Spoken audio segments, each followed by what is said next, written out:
ఈ ఉషా కిరణాలు తిమిర సంహరణాలు చైతన్య దీపాలు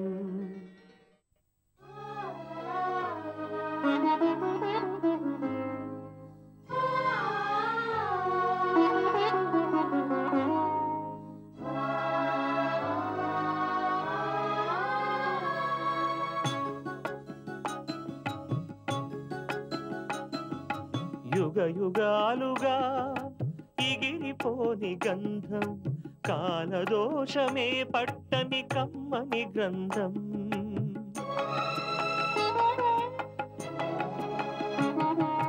యుగ యుగాలుగా ఇగిరిపోని గంధం కాలదోషమే పట్టని కమ్మని గ్రంథం బదులే కోరని పవిత్ర బంధం ఇది అన్నా చెల్లెళ్ళ అనుబంధం అనుబంధం యుగ యుగాలుగా ఇగిరిపోని గంధం కాలదోషమే పట్టని కమ్మని గ్రంథం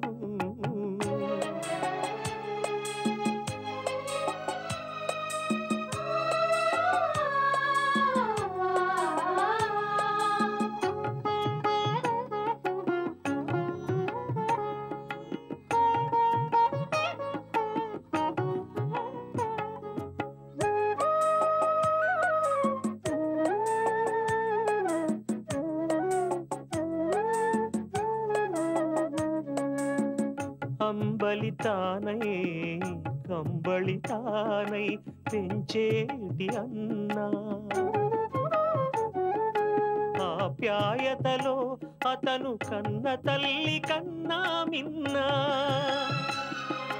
హృదయమే ప్రమిదగా అనురాగపు సమిధగా హృదయమే ప్రమిదగా అనురాగపు సమిధగా వెలిగించెను చెల్లి రూపం తన కంటి దీపం యుగ యుగాలుగా ఎగిరిపోని గంధం కాలదోషమే పట్టని కమ్మని గ్రంథం బదులే కోరని పవిత్ర బంధం ఇది అన్నా చెల్లెళ్ళ అనుబంధం అనుబంధం. ఈ మధ్యన కుమార్ గారు ఆఫీస్కి వెళ్ళడం మానేశారు. ఎందుకో మాకెవరికి అర్థం కాలేదు. ఆయన ఎక్కడికెళ్తున్నారో ఎప్పటికీ మాకు తెలీదు. ఆఫీసు పనులు పెండింగ్లో ఉండేసరికి నేను ఆఫీస్కి వెళ్ళడం మొదలుపెట్టాను. అక్కడ అనుకోకుండా ఆయన డైరీ చదివాను. అప్పుడు నాకు అసలు విషయం అర్థమైంది.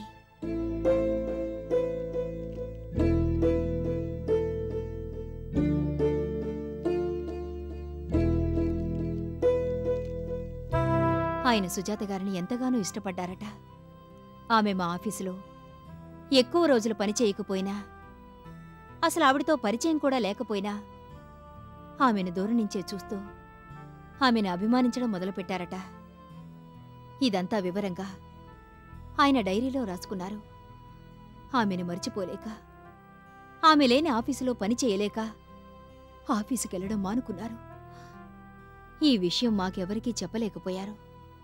సహజంగానే సంకోచించారు.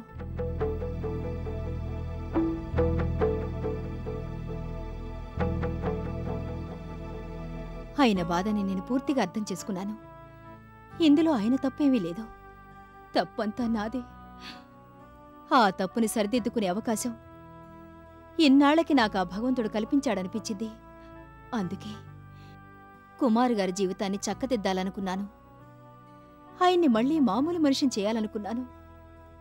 అలా చేయడం నా కనీస బాధ్యత. సుజాత గారికిష్టమైతే నేను అడ్డు తొలగి వాళ్ళిద్దరినీ దంపతుల్ని చేయాలనుకున్నాను. ఇందులో తప్పే ఉంది.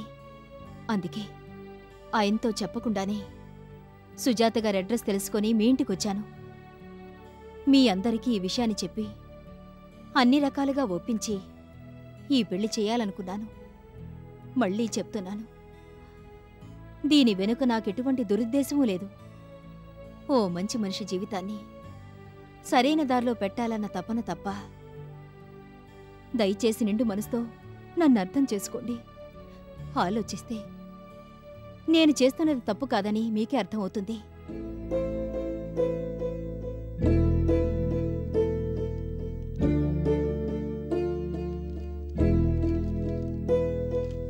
ఇందులో ఎటువంటి బలవంతమూ లేదు. సుజాత గారికి నచ్చితేనే ఈ పెళ్లి. ఆ విషయం గురించి మాట్లాడాలనే మీ ఇంటికొచ్చాను. సుజాత గారితో ఫ్రాంక్గా మాట్లాడి ఆమె అభిప్రాయం తెలుసుకోవాలనుకున్నాను. ఓ రోజు అనుకోకుండా ఆవిడ నాకు మార్కెట్లో తారసపడ్డారు. ఆ చిన్న పరిచయంతోనే నాకు అర్థమైంది ఆవిడ చాలా సెన్సిటివ్ అని. అందుకే ఈ విషయం గురించి ఆవిడతో మాట్లాడే ముందు పెద్దవాళ్ళెవరితోనైనా మాట్లాడితే మంచిదని అనుకున్నాను. అందుకే మా ఆఫీసులో మీ అడ్రస్ తెలుసుకొని మీ ఇంటికొచ్చాను. నా మాట నమ్మండి, కుమార్ గారి జీవితాన్ని బాగు చేద్దామన్న మంచి ఆలోచనతో వచ్చానే తప్ప మరేవీ కాదు. డబ్బు మదంతోనో అహంకారంతోనో మీ ఇంటికి రాలేదు. పేదరికాన్ని అపహాస్యం చేసేంత కుసంస్కారిని కాను నేను.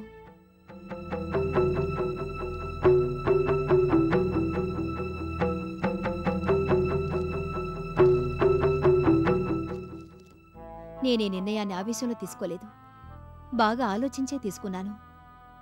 నేను మతిలేక మాట్లాడుతున్నానని నన్ను మీరా రోజు అన్నారు. నిజమే, మీరే కాదు, మీ పరిస్థితుల్లో ఎవరున్నా అదే మాట అనేవాళ్ళు. కాని నేనిది అన్ని వైపుల నుంచి బాగా ఆలోచించి తీసుకున్న నిర్ణయం. నా కథ తెలుసుకున్నాక నేను మంచి నిర్ణయమే తీసుకున్నానని మీరంటారన్న నమ్మకం నాకుంది. అందుకే మొదట్లో ఆవేశపడ్డా, ఆ తర్వాత నన్ను అర్థం చేసుకుంటారన్న ఆశతో ఇలా మీకు నేను ఈ ఉత్తరం రాస్తున్నాను. ఇంతవరకు ఓపిగ్గా నా ఉత్తరం చదివినందుకు చాలా థ్యాంక్స్. దయచేసి నన్ను, నా ఆలోచనని అర్థం చేసుకోండి. సుజాత గారికి ఈ పెళ్లి ఇష్టమైతే మంచి మనసుతో నన్ను ఆశీర్వదించి నేను చేస్తున్న పనికి మీ చెయ్యూతనివ్వండి. అందరి సమక్షంలోనే నేను అడ్డు తప్పుకుంటాను. నా మూలంగా సుజాత గారికి భవిష్యత్తులో ఎటువంటి ఇబ్బందులు ఉండవు. వాళ్ల జీవితాల్లో నేనే రకంగానూ జోక్యం చేసుకోను. వాళ్ళు ఆనందంగా ఉంటే నాకంతే చాలు. నేనింతకన్నా ఎక్కువగా మీకేవీ రాయలేను. పెద్దవారు, నన్ను అర్థం చేసుకోండి, నా మాట నమ్మండి. మీకు ఇంకా ఎటువంటి అనుమానాలున్నా దయచేసి నన్ను అడగండి. అసలు మీతో మాట్లాడే అవకాశాన్ని నాకు కల్పించండి. నా ఆశయాన్ని మీరు అర్థం చేసుకుంటారన్న నమ్మకం నాకుంది.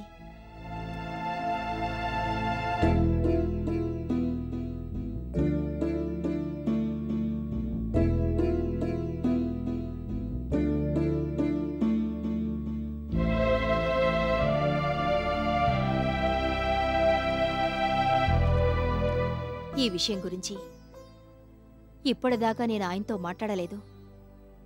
ఆయన వెనుకుండి ఈ పని చేయిస్తున్నారని మాత్రం దయచేసి అనుకోవద్దు.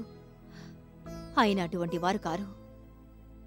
అనుకోకుండా ఆయన డైరీ చదివి నేను ఇవన్నీ తెలుసుకున్నాను. ఈ పెళ్లికి సుజాత గారు అంగీకరిస్తే, మీరు ఒప్పుకుంటే ఆయనతో అన్ని విషయాలు మాట్లాడి ఈ పెళ్లికి ఆయన కూడా ఒప్పుకునేలా చేద్దామనుకుంటున్నాను.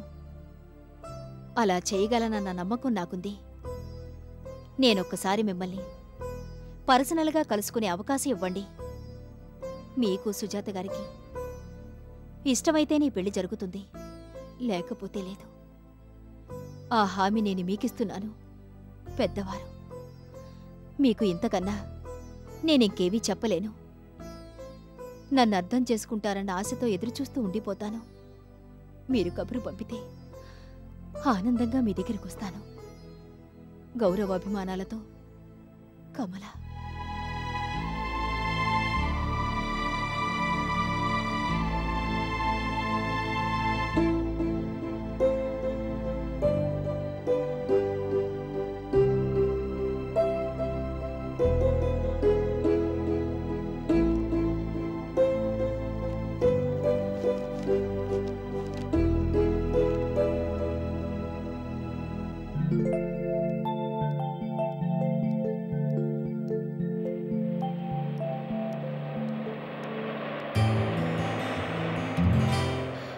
ఆగాగు. ఒక్క నిమిషం, కారు వెనక్కి పోని.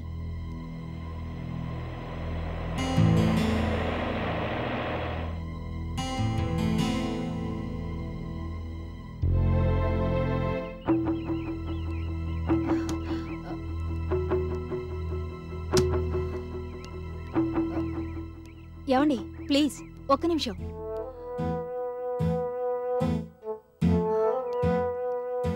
ఆ రోజు మిమ్మల్ని కలిసిన దగ్గర నుంచి అనుకుంటున్నాను మీకు అపాలజీ చెప్పాలని.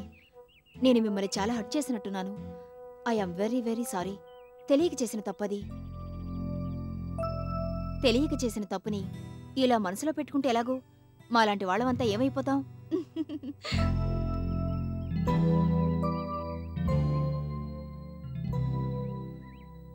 మీకు ముఖ్యమైన విషయం చెప్పాలని హడావుడి పడుతూ ఏదేదో మాట్లాడాను.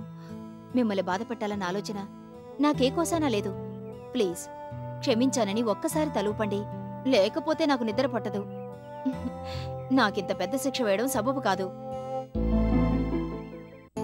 అది అలా ఉండాలి. రండి.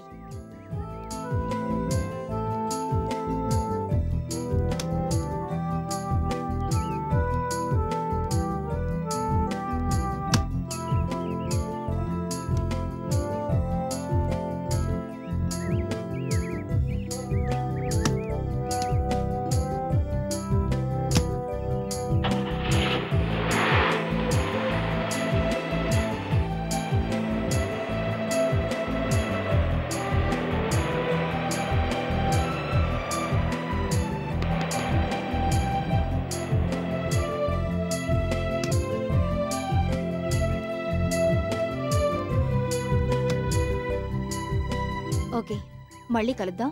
Bye bye.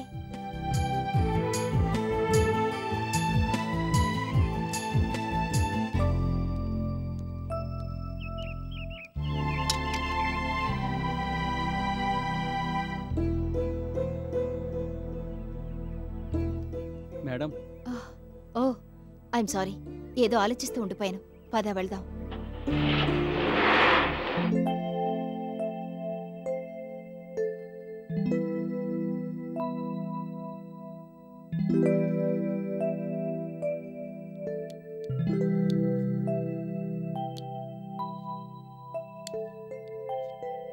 మేడం, మీకోసం ఎవరో వచ్చారు. అబ్బా, ఎన్నిసార్లు చెప్పినా ఈ వాచ్మెన్ కి బుద్ధి రాదు.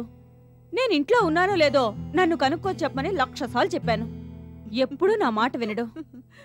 పోన్లే పద్మ, ఎంతమందికని నువ్వు ఇంట్లో లేవని చెప్తాడు? ఎవరో చూడు. లోపలికి పంపించు. Okay madam. నువ్వెక్కడికి వదినా? ఆ వచ్చేది ఎవరో ఏంటో, నీకెలాగో తప్పదు. నేను తప్పించుకోవచ్చు కదా. అదేంటొదినా, నువ్వు కూడా ఉండరాదు? వద్దులే, నేనలా వెళ్ళి బెడ్రూంలో కూర్చుంటాను. ఆ మనిషి వెళ్ళిపోగానే పిలువు. అది కాదు, ఆ మనిషి ఎవరో ఏంటో నువ్వు కూడా ఉంటే బాగుంటుంది కదా. ముందు నువ్వు మాట్లాడు. అంతగా అవసరమైతే ఆ మనిషి వెళ్ళిపోయాక నన్ను సలహా అడుగుతూగాన్లే. నీకిది మామూలేగా. ఇలా చెప్పే అన్నీ తప్పించుకుంటావు. తప్పదు పద్మ, ఈ సిటీ లైఫ్ నాకెన్నిటినో నేర్పింది. వస్తాను.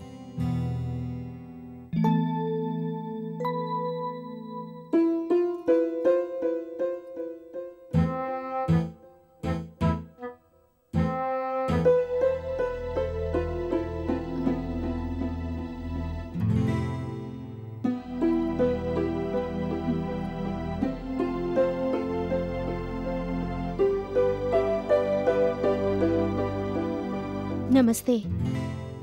నమస్తే నమస్తే. మిమ్మల్ని నేను గుర్తుపట్టలేదు. మీరే ఇంటికెళ్ళాలి? ఇది పద్మగారి ఇల్లే కదా? అవును, నేనే పద్మని. నాకు మీరెవరో తెలీదే. మీకు నేను తెలీదు. రాముగారు. ఓహో, ఆయన కోసం వచ్చారా? అవును. ఇంట్లో లేడు. ఎక్కడికెళ్ళారు? ఏమో, ఎక్కడికంటే ఏం చెప్పను.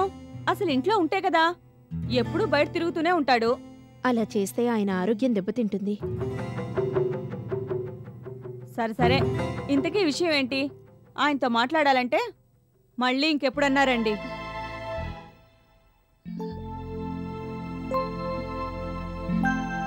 నేను మీతో కూడా మాట్లాడాలి. నాతోనా? నాతో ఏం మాట్లాడాలి? కూర్చోవచ్చా? ఆ ఆ.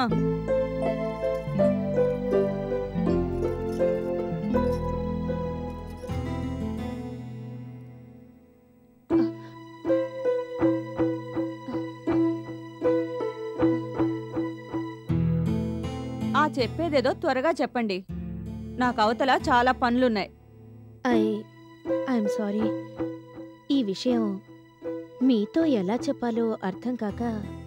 ఏ విషయం? అబ్బే, అలాంటిదేమీ లేదు. ఆ భగవంతుడి దయ వల్ల నాకు డబ్బుకి కొదవలేదు. మరి దేనికి కొదవా?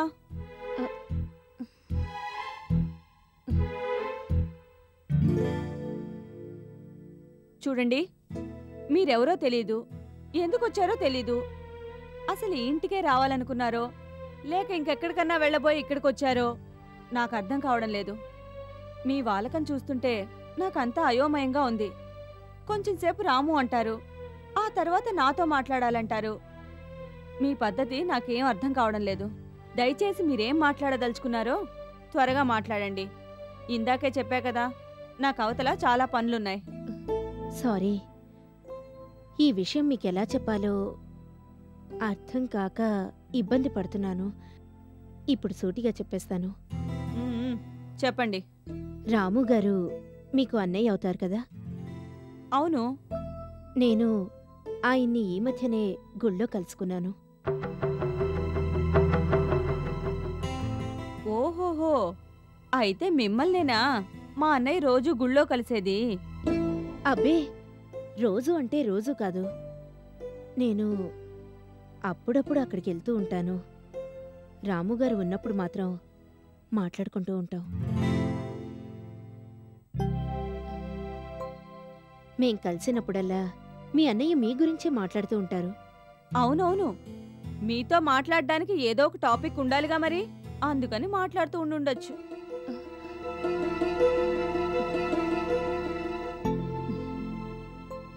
ఆయనకి మీరంటే ఎంతో అభిమానం. ఆయనకి మీరంటే పంచప్రాణాలు. మీరు తప్ప తనకి ఇంకెవరూ లేరని ఎప్పుడూ చెప్తూ ఉంటారు. సరే సరే, ఇదంతా తెలిసిన విషయమే కదా, అసలు విషయానికి రండి. ఏం లేదు, మామూలుగా అయితే ఇలాంటి విషయాలు పెద్దవాళ్ళు మాట్లాడతారు. నాకెవరూ లేరు. మా అమ్మ చిన్నప్పుడే చనిపోయింది. ఈ విషయం డైరెక్ట్గా రాముగారితో మాట్లాడలేక ముందుగా మీతో మాట్లాడదామని ఇలా వచ్చాను. ఏ విషయం?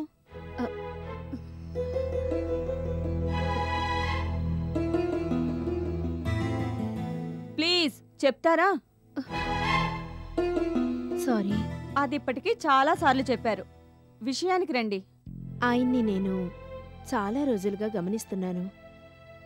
ఆయన పద్ధతి, తీరు నాకు ఎంతగానో నచ్చాయి. ఆయన మంచితనం, అమాయకత్వం నన్నెంతగానో ఆకట్టుకున్నాయి. ఆయనకి అభ్యంతరం లేకపోతే ఆయన్ని పెళ్లి చేసుకోవాలనుకుంటున్నాను.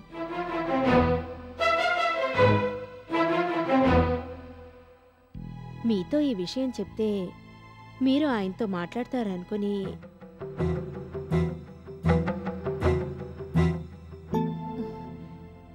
నాకు వేరే దారి లేక మీతో ఈ విషయం చెప్పాను. ఏమీ అనుకోరు కదా? అనుకోవడానికి ఏముందిలే, ఇప్పటికైనా మీ మనసులో మాట బయట పెట్టారు, అదే చాలు. అయినా నేనిదంతా ముందు నుంచి ఊహిస్తూనే ఉన్నానులేండి. ఎప్పుడూ లేంది మా అన్నయ్య ఆ గుడి చుట్టూ రోజూ ప్రదక్షిణ చేయడం వెనక ఏదో ఒక పెద్ద కథే ఉండి ఉంటుందనుకున్నాను. నేననుకున్నదే నిజమైంది. అయితే మీరిద్దరూ రోజూ ఆ గుడికెళ్లేది దేవుడు దర్శనం కోసం కాదన్నమాట, ఒకళ్ళనొకళ్ళు చూసుకోవడానికి.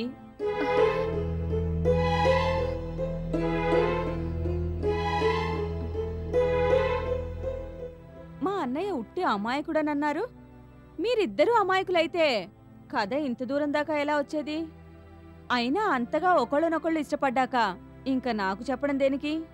ఒక శుభముహూర్తం చూసి ఇద్దరు గుళ్ళోనే పెళ్లి చేసుకోలేకపోయారు? అసలు ఈ విషయాన్ని ఆయనతో నేను ఇప్పటిదాకా మాట్లాడనే లేదు. ఆయన మనసులో ఏముందో నాకిప్పటిదాకా తెలీదు. ఇంకా ఏముంది తెలుసుకోవడానికి? ఆయన మనసులో ఏమీ లేకపోతే రోజు ఆ గుడి దగ్గరికి ఎందుకు వస్తాడు? అయినా ఏదో నా దగ్గర ఈ విషయాన్ని ప్రస్తావించారు కాబట్టి నేను మిమ్మల్ని కొన్ని ప్రశ్నలు అడుగుతాను, సమాధానం చెప్పండి. ఆ తర్వాతే మీరు చెప్పిన దానికి నేను రియాక్ట్ అవుతాను. అడగండి.